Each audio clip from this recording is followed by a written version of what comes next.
Heavy breathing escaped her mouth. Sweat soaked her shirt. His legs were barely holding up. His body was stiff, or more correctly, frozen? Perhaps so, because within 100 meters, the entire area had turned into a kingdom of ice. The ground was covered in frost. The air temperature had dropped several times. Silence. For some time now, not a sound had been heard, and only the erratic breath escaping his lungs was accompanied by the crackling of the icy crust that wrapped the surroundings in a blue blanket. His pupils were fixed tightly on the figure in front of Issei.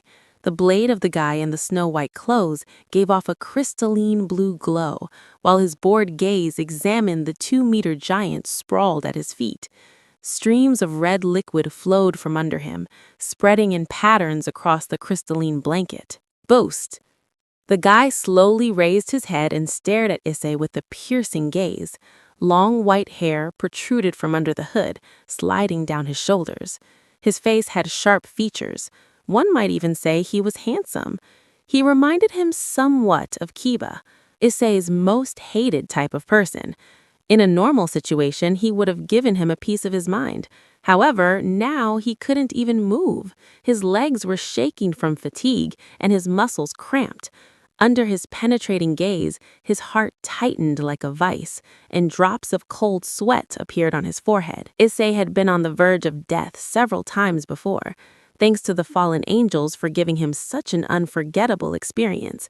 And perhaps only because of this was he still able to think without panicking, because he was completely helpless in the face of this white monster. All his attacks were either blocked by a strange ice barrier or didn't hit anywhere at all.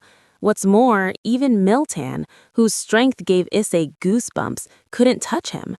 And not only that, on the edge of his vision, a half-frozen armored car gleamed in a block of ice. Scattered nearby were several figures in dark uniforms, mixed with broken ammunition. Their bodies were adorned with slash wounds showing signs of frostbite. None of them showed signs of life. Only a bluish statue nearby, shimmering in the moonlight, reminded him of it. His thoughts were in chaos. However, right now, he was only interested in the person opposite. Boost. He perfectly realized now that this priest was several times more dangerous than all the fallen angels and freed he had met so far combined. His piercing gaze ran over him, causing chills throughout his body. Finally, his gaze stopped on the left half of his body. By the movement of his pupils, which held a strange sheen, Issei could understand that he was interested in his left arm. The left arm? Issei pushed aside unnecessary thoughts and, clenching his jaw tightly, extended his left arm forward. His body continued to tremble, but with a strong will, he overcame this weakness. All of this didn't matter now, because the person lying at the feet of this monster was his friend. He couldn't let him be killed. Boost! The gauntlet flashed red light again, and Issei felt a new surge of strength. Finally, the mechanism was fully charged. He had to save Miltan at any cost. I only have one attempt. My stamina's at the limit. Damn it. Why am I so weak? Damn. No, stop. That doesn't matter now. I only have one chance and I must use it to the maximum. Explosion. The glow of the gem in the gauntlet momentarily blinded him. His body swelled with an abundance of energy. He could only deliver one blow. A step forward, another step. His muscles tensed like a spring. He had to close the distance as quickly as possible and, Sekiryu-de, don't even try. It's useless, he suddenly spoke. The moment his voice sounded, his body froze. If you don't try, you won't know. Let go of Miltan, or I won't be responsible for myself. Heh. Judging by his smirk, it seemed it didn't work out very well. Are you talking about him? He kicked the body beneath him. You can take this useless piece of garbage. I don't care. But in exchange, you will come with me. Issei immediately tensed. Miltan is not piece of garbage, maybe a little eccentric, but he's my friend. I said I don't care. I am only interested in you, Sekiryu. Who would have thought, that I would have such an opportunity on this mission? I wonder what Cao Cao will say if our team suddenly gains the Red Dragon Emperor. Issei threw unnecessary thoughts out of his head and rushed toward him. The gauntlet was blazing with bright red light. He needed to land one blow, just one blow. Then there would be a chance. Even if he got hit by that sword, he had to try. However, before he could reach him, WHOOOSH, suddenly an elongated cylinder fell from somewhere above. Flash! A sharp whining sound hit his ears, and his eyes were veiled with the brightest white light. Surprised, Issei tripped and face-planted on the ground, clutching his ears. Boom, boom, boom. Pshh! A series of explosions sounded nearby. A wave of heat washed over his body, throwing him aside. A haze still covered his eyes, and his ears still ached, but Issei was still able to roll over and kneel up. The area was covered by a cloud of smoke. Two silhouettes moved quickly within the cloud. The clanging of metal hitting each other was heard. One of the figures swung a sword, and a stream of the strongest gust of wind hit his face. His body was lifted into the air and thrown back another 10 meters. Bam! Ouch! His back hit something hard, but before he could recover, thud! Ah! Another foreign object flew right into his stomach. Oh dear, damn it, motherfucker. Why did I have to get involved in all this? Why does the little boss keep giving me Mission Impossible tasks? Turning his gaze to the voice, Issei was finally able to identify what the foreign object was. It was none other than Freed, Issei exclaimed. Ouch, damn Middlet, to teleport me right into the air. The Holy Father was getting to his feet. What the hell is going on? What is Freed doing here? Well, that's fine. I would survive somehow. It's not the first time. What I didn't expect was that the opponent would be this creep. He spat, drilling the lonely figure in the center of the almost dissipated cloud of smoke with hatred. Sigurd. And as if answering his gaze, the figure finally appeared in the light. Look who it is. Freed. What is a pathetic failure like you doing here? He asked with a contemptuous smirk. Motherfucker, not a scratch. That bastard. Why am I so unlucky? Freed grumbled. At that moment, he finally noticed Issei. Oh, little devil? What the hell are you doing here? That's what I'd like to know. What are you doing here? Oh well, screw you. I'm not interested in you right now. There's a more serious problem. He shot a look at Sigurd's figure and suddenly began to move aside. Oh, Sigurd pondered, letting his gaze sweep over the area. Did the fallen cause all this? Then everything makes sense. An attempt to pit the church and the devils against each other? Well, in any case, it's only to our advantage. So, Freed, am I right? Heh, who knows, who knows? Freed flashed his signature smile, continuing to move in circles. Fine. Personally, I don't care about that. Right now, only one thing interests me. And Freed, you'd better not get in my way. He nodded to the side. Me? Never, Sig. He raised his hands in a defensive gesture. You want him? Go on, take. Although, why am I bothering with you? Sigurd suddenly interrupted him. The sword in his hand soared into the air. Whoa, wait! Let's make a deal. But before he could finish, a swing followed. The ground next to Sigurd was literally ripped out with the roots. A hurricane raging burst toward them. Issei felt with his skin that if it touched him, his body would be instantly cut into 1,000 pieces.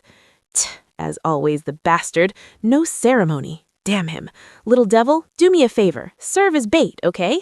At that very moment, Issei felt a sharp push in the back. Middlet, now! Issei was sent flying right toward the hurricane of blades. What? Oh, that bastard! Fine, whatever. I completed the mission. Damn, but who would have thought that this brother and sister had such a strange hobby? Magical girls? Seriously? They're even more insane than I am. His voice was heard for the last time before Issei stopped sensing his presence. What the hell? Issei didn't understand what just happened, but one thing Issei knew for certain, he would never get along with this creep. There was no chance to dodge. If it touched him, he would be shredded into a salad. However, the energy of the mechanism was still raging in his body, but distraction now was courting death, because this was a damned stream of wind. How could he punch it? What should I do? Release the energy. Huh? What? Suddenly, time seemed to freeze. The whole world stopped, colored in scarlet tones. There is little time. Do as I say. Huh? Who is that? Am I losing my mind in the face of death that I'm hearing voices? Who, it doesn't matter. If you want to live, do as I say. Release the collected energy in the mechanism in a single burst. Picture it in your head. Act. And suddenly, as the voice fell silent, time started moving again. The only thing that came to mind was the favorite move of all shonen manga heroes. Dragon Shot! A roar comparable to the crash of lightning erupted from the gauntlet. He imagined as if all the energy contained in the mechanism transformed into a single stream, and he fired it. Boom! Unexpectedly, it worked. He watched in shock as a thick beam of bright scarlet energy shot out from the gauntlet, right across the path of the hurricane of air blades.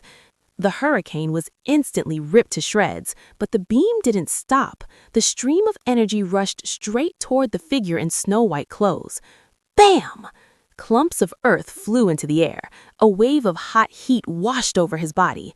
Issei's eyes almost popped out of his head. He did that? However, looking closer, he realized which direction he was flying in. Damn! Miltan is right there! He rushed in the direction where his friend should have been. However, when he reached the spot, there was no one there. Absolutely no one. What the hell? He couldn't have been vaporized into nothing, right? Surely not. Heh, not bad, Sekirute. A voice came from behind. What?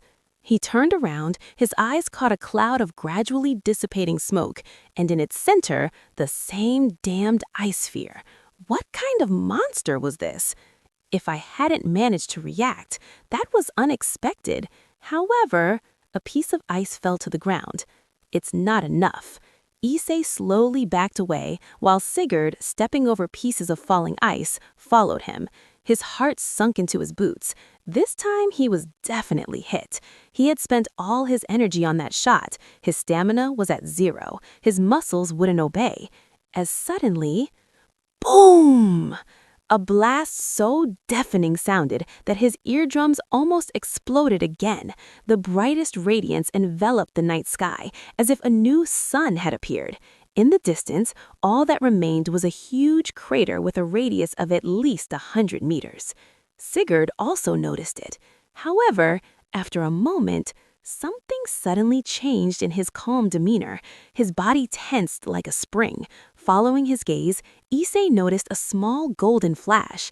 Suddenly, it began to increase in size, as if approaching at tremendous speed. No, not just tremendous, unthinkable. And after a moment, events rushed forward. Suddenly, a new pair of arms came out of Sigurd's back? What? In a fraction of a second, 4 blades drawn from their scabbards flashed in the moonlight. Flash! Boom!